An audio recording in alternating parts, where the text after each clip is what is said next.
Oh, Dougie, Dougie, Dougie, Dougie, Dougie, Dougie, Dougie, Dougie, Dougie, Dougie. How you doing there, buddy? I'm doing well, Bobby. I have not seen you in a while. Been hiding from you.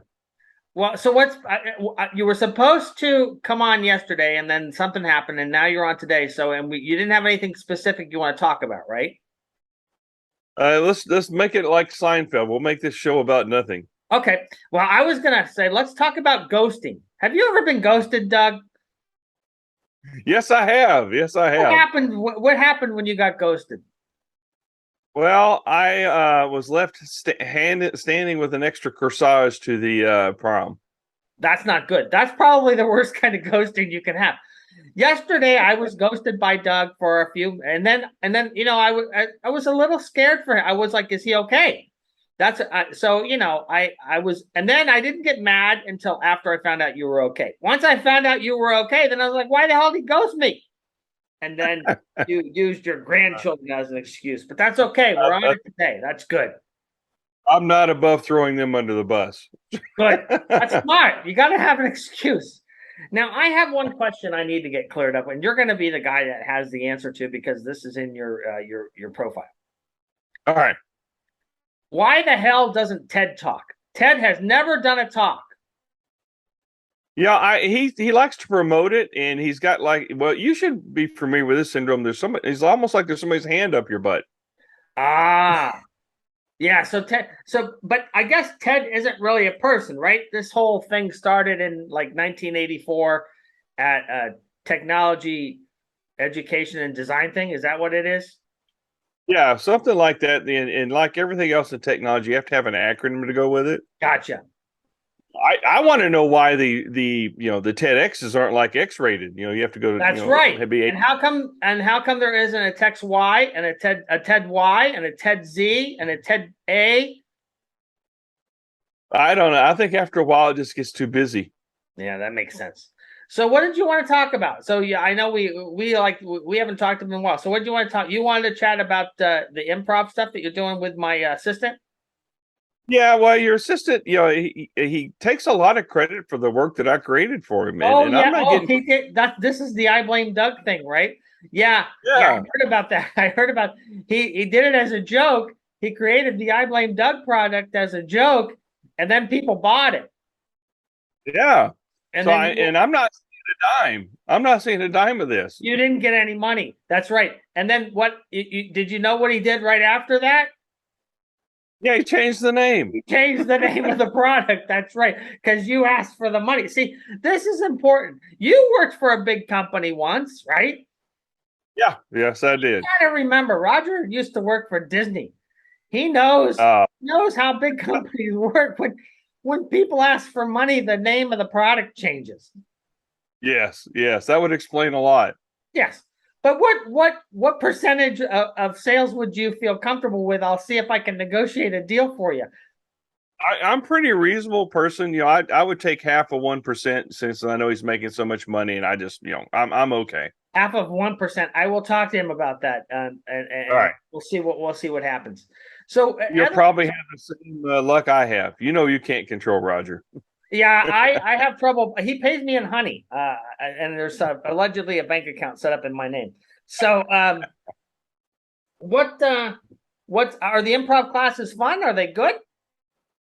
They are good. They are stretching. You're getting me out in that area that I'm not comfortable, which means growth. Because Some of it I do previous things, but it's always good to dust off those cobwebs. you're doing it for your podcast, right? I am podcast in life in general. It's I think improv is something that they should have as a required course in school, just to It really teach people to it, listen and to be it, able to think on their feet. it would be great if they did that, but then anybody that really knows improv would be smart enough not to teach in Yeah, class with kids.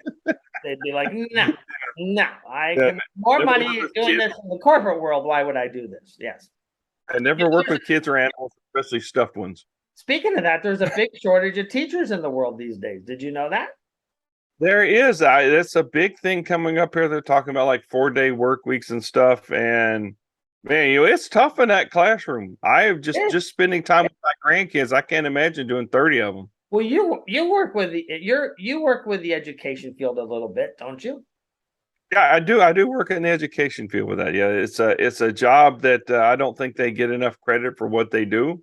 No, no, they don't And get paid enough. They should all be making at least $250,000. And to tell you the truth, it could all be work from home. yeah, it's well, I don't know. Some kids you need some of that in person time and all that, but I think there's a balance there that can be Okay, struck. But 300K if I have to come into the classroom. That would be a good deal.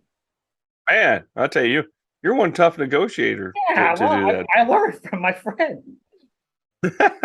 But they, it is one of the more important jobs we have is sort of stuffing those young to quote an old show, they filling those young heads filled with mush, Yeah, sort of giving them the skills to read right. But then you got all these politicians and stuff putting all this other crap down on them where they can't teach them what's important. it's very yeah, it's almost a no-win deal no matter where you're at. It's a double bind that becomes a triple bind that becomes a quadruple bind that becomes a calculus bind.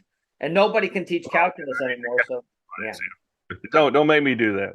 Exactly. Well, so other than trying to get some more money, what's going on in the Doug life? Yeah, I'm rethinking the podcast here a little bit. There's season change. It's time to stretch and grow. I enjoyed talking with and learning from a lot of great guests that we had with he who shall not be named being one of them. He was like guest number one.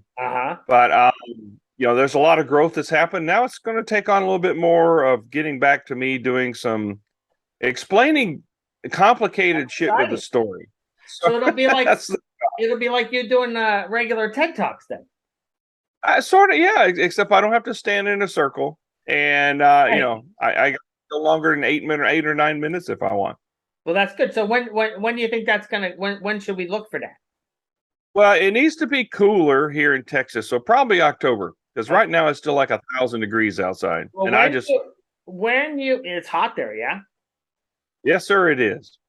When you are ready to do that, when you're ready to launch that, I want you to come back on the show. Will do. I'll be back on with bells and whistles. So when you ghosted me and you were hanging out with the grandkids yesterday, what did they teach you? They taught me don't talk to bears. Yeah, they're smart. The kids are smart. They are smart. They taught me never turn your back on them when they're casting a line. Oh yeah, I got whacked in the back of the head with. Lucky it wasn't the hook; it was the weight. Oh, you went fishing with them? Yeah, I went fishing with them. There you go. Which, yeah, it was a pandemonium. I'm surprised we caught any fish at all. What'd you catch? I like salmon. Salmon's my favorite. What'd you catch? It wasn't salmon. We were out in the brackish water off the coast of Texas, and we caught what they call a croaker. It's a sort of, we actually use it as a bait fish, but when you hold it, it croaks a little bit. Gotcha. And then we caught some channel cats, which we had to take back. All of us too small to really keep. Gotcha. Well, the croaker fishes sound like they're drama queens. They are drama queens. Yeah, they poop in your. That's no good. Yeah. So did you end up catching the fish at the grocery store? Because that's where most people catch their fish these days. Yeah, and it was fried, so it was all fried up. Gotcha. I recently found out that my Oreo snacks were all farm to table. I found out how they grow Oreos. That was very exciting. It's a big change. That'd be an interesting podcast in itself, how they grow those things. I'm trying to get somebody from the Oreo company on to talk about the farm to table Oreo thing, because it's very important. And a lot of people don't know about it, and you want to be farm to table. I'm sure the story's black and white. Yes. No, now they have all kinds of different flavors in there. I like the chocolate coated ones. Yeah, those are good. Well, thanks for ghosting me. I now know I can survive the ghosting. I hadn't had that happen before. So you were I always wanted to be first. I always wanted to be the first. I want you to grow. I was worried about you because you're usually super good. So I thought, maybe something happened. I'm human. Okay, good. Well, you heard it here first. Doug has made only one mistake so far in his life, and it was ghosting Bobby the Bear. I don't know. Two may have been coming back on to stand up to the ghosting, but that's right. Well, you knew that was coming. The ghosting turns into roasting. Exactly. I miss the roast. Those were such great shows. You can't do that anymore. Yeah, I know. We'd all be outlawed. The roast gets stopped halfway through the show. Yeah. Okay, my brother. Well, good to see you. You too.